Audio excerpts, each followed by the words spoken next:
Hey, Hey, Mama. how's it going? Fine. It's going good. How about you? Good, good.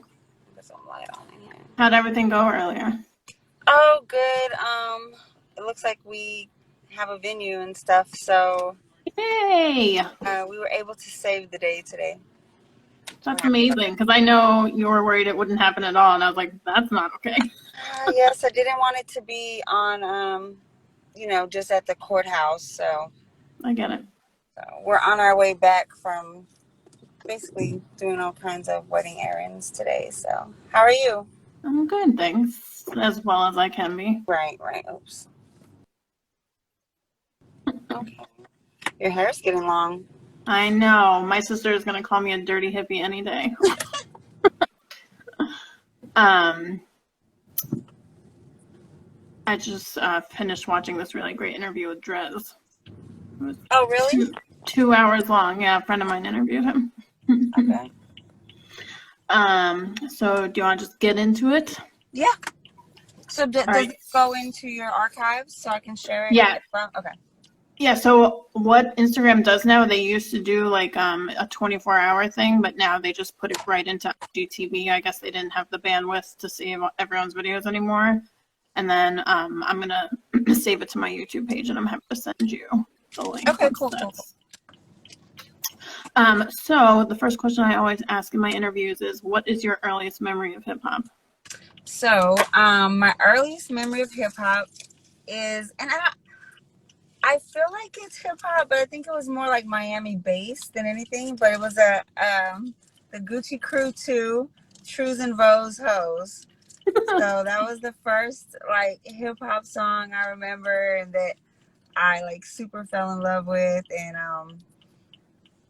I still know all the words. Where did you hear it? At the rec center.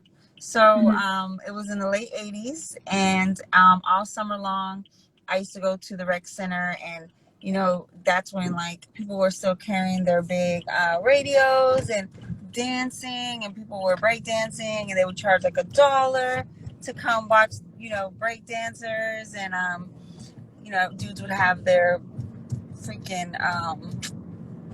cardboard with them everywhere they went. So yeah, I was really lucky to grow up around in a neighborhood where that was super common and popular. Where did you grow up? San Antonio, Texas, until I was 13, and then I moved to Dallas, Texas. How was the scene in San Antonio versus Dallas? Were you into hip hop before the age of 13, or? Well, more so like bass music, anything you could dance to. So like the whole no parking on the dance floor type music. So break beats, more so than like lyrical hip hop. So at that point. Got it. What was the scene like in Dallas? So when I moved to Dallas, so I was really involved in like gang culture by the time I moved here, and hung out with like mostly Latino gangs, and so we listened to like a lot of Tupac, and a lot of Latin hip hop and Latin freestyle. So like Lighter Shade of Brown, and like really more so anything you could dance to. So if it had like a dance beat, then that was a lot more of what we were into. But like heavy influences from Tupac, and really I was never like a big Biggie fan. Wu-Tang was had made it down here because of videos and stuff like that, and LL Cool J. I remember a lot of LL and stuff. Nice New York influence. I don't remember as much. Like I did what was your? Go ahead. Sorry. That's okay. What was your first job in the industry? So I'm so lucky. My first job in the industry was working for Erykah Badu's Black Forest Theater. She owned a community center here in Dallas, and I was doing poetry there all the time. So let me take my glasses off. It's kind of a blur. I was, I was a spoken word artist at that time. And so that's how I kind of got into that scene. And then she had an organization called Blind. And so I got to work with that organization. And so through that, we were putting on hip hop shows and putting on just a lot of community events and with the local rappers and stuff. And so that's really how I got into the scene here. And I That's loved it. amazing. I loved it so. How long were you there for? It's about 3.5, 4 years, because then I ended up moving to the East Coast. Mm-hmm. And that's when I got really into hip hop. Yeah. How did you get into artist development? So what I realized was that I loved being behind the scenes more than on the stage. Mm-hmm. And so putting the shows together made me realize I liked like the aspects of all of the stuff that leads up to it. And then by doing shows, you start meeting artists, and mm-hmm. you know, I would learn like, hey, you guys should be practicing doing this, or hey, don't, you know, cover your mic. And you know, so from the performance aspect, I started realizing that I really enjoyed putting the stuff together, and it kind of just naturally progressed into you know, hey, well, can you help me with this, and can you help me with that? And I would say one of the first artists that really gave me a shot at that was Homeboy Sandman. Nice. Yeah. I remember being on a train and the train just being stopped and some kid getting on and putting all these flyers up. And I was like, who is this dude? And it was him. So that was in like 2007. Part of my marketing campaign. It was smart. Yeah, and it was just a printed paper. Mm-hmm. Yeah. He just stuck it up where all the flyers were. It was really smart. Yep. If you go look at all of his old albums from like Pterodactyl, I mean all of the early ones, Godson, all of that, like I mean all of those credits. Nice. So it was awesome. I loved Homeboy Sandman so much. Nice. Did you have any mentors or anyone that kind of showed you the ropes around that time, or did you just kind of pick up pieces here and there? Well, so the actual manager of Black Forest Theater is one of my dearest friends still. Her name is Righteous. And Righteous really helped me understand a lot of like the business and running shows and how to get people, you know, just kind of really how to run shows. And then from there, just the people skills needed to start, you know, working with artists. And then after that would be Guy at War Media, has been like my biggest mentor in the industry for sure. Nice. Besides Homeboy Sandman, who are some of the other original artists that you've worked with? Let's see. Homeboy Sandman. I mean, some groups that you probably aren't as familiar with, like Paihan and Samuel. They were African artists from Kenya. They were the Rebels. Early, I mean, I've worked with a lot of artists in like before I started like directly managing them in consultation mode, or just like specifically with projects. So like stuff with Dead Prez. I've been, you know, fortunate early on to work with Talib Kweli's, you know, label, Duck Down. I did a lot of work with Duck Down early, and then, you know, War Media or whatever. So nice. What kind of projects did you take on to help with building their brands and promoting their catalogs? So a lot of the early stuff I did was revolving around social justice work. So it was really tied into, okay, how can I get artists to give back to the community and bring, like, I really loved message related hip hop. So early on, I would just do a lot of shows. Like, that's really how it all started, and people trusting me to do stuff through putting on shows and showcases, and then them, you know, saying, hey, can you help with this? I would say I developed the majority of my skills through putting on community shows and like summer events, and man, like working with Brand Nubian, and oh my gosh, like I you know, Killer Priest, and I mean just everyone from like Wu-Tang Killer Bees. And you know, at that point I had moved to New Jersey, living in Newark, and I was in New York all the time, and you know, people need managers and people that are willing to step up and help support and have ideas, and so I was that person. So I got to do a lot of like projects, like singular projects, where I really didn't take on a full manager role yet, but was just really on, on the team. That sounds nice. It's more flexible. I liked it better, to be honest. Yeah. Do you have any favorite memories from any of those projects? Yes, I mean, obviously, so I eventually ended up working full time with like Jean Grey and Pharoah Monch, Rock from Helter Skelter, Static Selector. Under War Media, we had Pete Rock, Mickey Fax. So everybody under the War Media umbrella, I have worked in a management role in a project development and with the projects. And I would say my favorite projects over the years, though, have been Stuff in My Backpack, which is a Denon Porter project. I loved it. I think that's how we met, because I think that's when you set up the interview the for press stuff, yeah.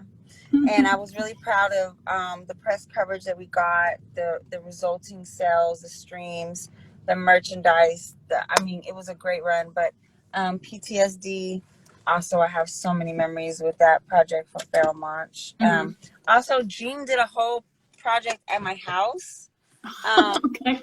She came down and was just here for a couple of weeks, and actually recorded some songs in my garage. And, amazing. It was Leviathan from the Gotham Down series. And there's even a song that she named after me because she makes fun of the way I say Crayon. I say it's crown. And then the second word is Ruins. And she says that I say it very funny, which is ruins. So she named the song Crayon Ruins. Nice. So, a lot of memories around that album because obviously she, recorded it here in the house. But with Jean, I did about 10 projects. So she's amazing. Yeah. Oh, yeah. You started War Media over a decade ago to help artists managing their careers as well as distribution and promotion. Do you have any advice for other management teams while we navigate this unfamiliar territory? Yeah, and so Guy Route is actually the CEO with Pharoah Monch of War Media, but I was on since the beginning. What I would say is, first you gotta believe in the artist. You don't have to be a fan of your artist. Like, that's one thing I never thought was necessary, but you have to understand who your artist audience is, who you're marketing towards, and that's your biggest hurdles, I think. It can hurt your artist feelings if they don't think you're a fan, but if you let them know it's not so much that I need to be a fan, I need to be able to believe in you. And believing in your artist is, I think, way more important than being necessarily a fan of the genre.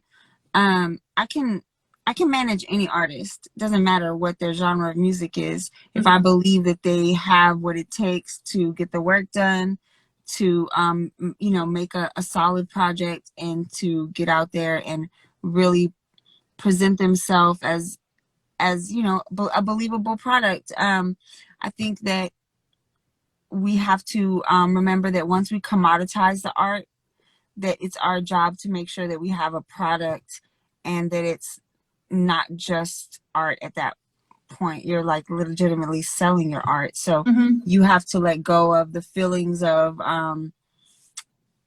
your artist can feel whatever they want to about the project. Your job is to sell the project, and I think that if you develop a strong marketing program, that's an easy thing to do. And a lot of people, they think, like, you'll specifically ask a manager, well, who are y'all trying to reach? And they're like, oh, we want to reach everyone. You can't reach everyone, and everyone isn't your audience. You shouldn't be trying to reach everyone. You need to put people in silos and recognize who your artist is making music for. And a lot of times who they're making music for isn't who wants to hear it either. And people get surprised by that, because you'd be surprised that maybe your music is resonating in fans from another country, even more so than who you intended your audience to be. So love whoever loves you, as an artist. And I think that that matters, you know. I think that as a manager, you will learn quickly that work ethic matters more than talent. If you can find a talented, willing to work artist, then you have a gem, because a lot of them say that they want this life, but they're not always really willing to put in the work that's required for it. Right, they're not ready for it. It's a lot of work. Because that question's kind of like, what do you listen to? And people are like, everything. Sure you do. I give people a lot of credit for that one. So I know you aren't really focusing your energies behind artist management so much anymore, but more so behind the social media platform Social Work. Can you tell people a bit about it? Yeah, so Social Work started out because of being a manager during the time that social media platforms became relevant and popular.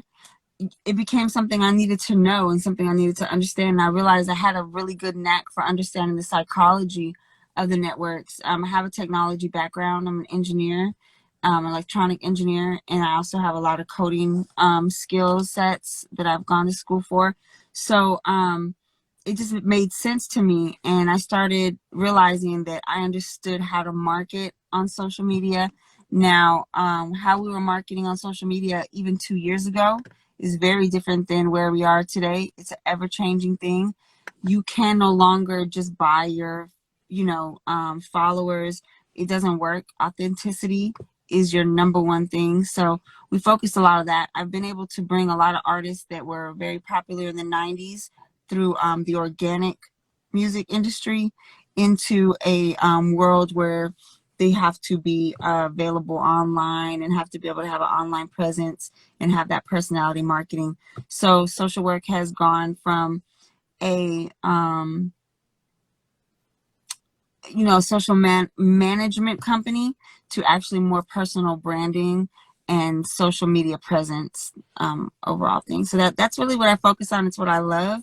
I love being able to help artists, businesses.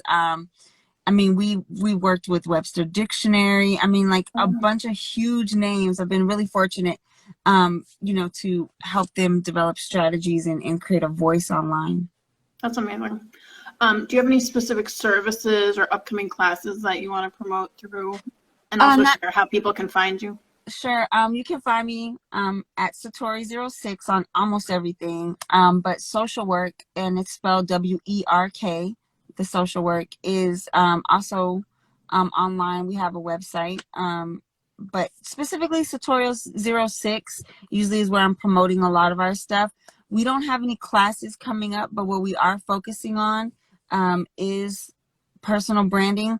So if you start following Social Work, you're going to get a lot of really cool exercises. That's what I've been working on during COVID, is like little exercises that you can do to really promote yourself. You and I have talked about it a little bit as well. I took one of your classes years ago. Focusing on how to present yourself and really drilling down to who you should be promoting to. Similar to what we talked about, if you don't know who you're trying to reach, those people will never find you, because you won't maximize your potential to get to them. Right. In your opinion, are there any benefits to how the pandemic is affecting artists right now, or yes, others in the media? I've seen some really cool benefits. Obviously the Versus stuff has been amazing. I think, let me see. I know it benefits fans more than anything at this time, but for the first time ever, even more so than any other time, you have access to the world. Everyone is watching because no one has anything else to do. You've never had this attentive of an audience ever, and but it's noisy right now. There's a lot of lives to break through. There's a lot of stuff going on. At any given time, if you go onto your Instagram, there's a ton of lives happening. So I think that a lot of people have found creative ways to break into that noise And like anything else in life, it's one of those things, the strong will survive, type thing. And it shakes out a lot of people who don't know how to be a personality. Personalities drive the internet. And I think artists have had to learn how to be personal with their art, their fan base. And for instance, I think what I really loved is how Talib Kweli has created his podcast. Yeah. It's an amazing podcast. Oh my gosh. If you guys do not listen to the People's Party, you are missing out. It is a different Talib Kweli than you get on Twitter, and maybe one that some people don't know. He's one of the smartest people I've ever known in my life. I don't doubt that. He can talk about anything, and he's genuine. What he's saying, he really practices. He really knows about, and things he doesn't know about. He doesn't mind asking. I love his podcast, but I love the fact that he also will go on his live and utilize his his connections to bring people to the people. So I think to answer specifically, the pandemic has benefited artists in a way to put their personality up front. Yeah, and a lot of other people I've talked to have said it kind of levels the playing field. Like it's not like who are the big ones right now. They're all kind of on the same level.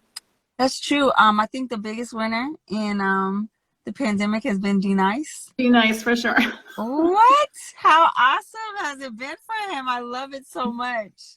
I love when he posted the picture the other day of his setup when it first started. It was just like a cheap table with his turntables on it.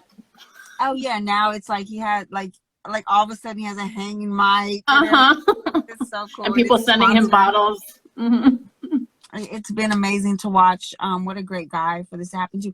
Now, I do think DJs in general have really shined during the pandemic. It's been pretty cool. Oh yeah, I have no problem throwing money at the people, how they share their Cash App or whatever. I'm like, yeah, you deserve this. Oh yeah, man. And I think people have been doing pretty good with their merch lines if they had it ready to go. Oh yeah, people have developed new merch just for this. I can't remember who I was seeing the other day, but they had merch made just for the pandemic. I mean, the masks. Oh yeah, the mini masks and stuff like that has been a big one, And D-Nice's I Dance at Club Quarantine. I mean, how many of us, we were all we were there when he hit 100,000. Yes, we were. I have screenshots. It was, I screenshotted it too, and it was such a big deal, and it felt so collective, and it was really something. It was a great feeling to be alone, but with everyone else at the same time, and I loved it. And Michelle Obama and Oprah and everyone coming in, yeah. And for once you're in the for real VIP, and I mean I've spent so much time in VIPs. We have opportunities for that, but I would have never got to be in VIP with Michelle Obama. Come on. So it was fun. A lot of fun. Now they're working together, which is great. Oh yeah, on the vote stuff, right? Yeah. Can artists and industry execs that are unfamiliar with the kind of social media territory, can they survive this and future pandemics where it kind of flattens the industry a little bit? I don't know, but I know that in every situation, like wars or other past cycles of depressions and stuff like that, there's always winners that come out. There's always new technology. There's always new ways. We're very versatile as a human race, and things are just gonna be pushed forward. They were coming anyway, but now we realize the need for it. I think that the home studio becomes more of a factor, and you're just gonna see things like that. We already knew that in the future you would be able to see concerts in virtual reality, right? So that technology is getting maybe developed a little faster than before, right? So for instance, we've had the opportunity to watch the Tory Lanez, right? That was a big deal the other day, right? So Tory Lanez is doing these pandemic concerts. It's in your face. It's in front of you. You get to choose how much to pay him. I mean, he racked money up. It was huge. So imagine you have a VR set on and you're front stage at Beyonce, you would have never been able to do that. So that technology is just going to come faster. And this pandemic has forced creators to think of, a scenario like that. So there will be some changes, and there will be people who fall through the cracks, but there'll be others who this has been the greatest thing for them. Yeah, I think it was De La Soul or someone else that did a live the other day were saying, like, yeah, that could be what's coming, but it's going to be different because they won't be able to feel the energy like they did when it's like a live audience. But like you said, like people have to adapt. Yeah, that's true. Like, so if you think about the big shows like the Beyonce, type thing, she can feel the energy from the crowd, but she's very far from the crowd, very Right. far, So the bigger you get, the more you have to rely on you and not the audience as much, whatever. But I mean, Erica, that's a thing for her. She always says that the audience levitates her. And I believe that because of the way that she performs. Pharaoh, he needs the feedback. But, artists are artists. And one thing about them, they're very adaptable.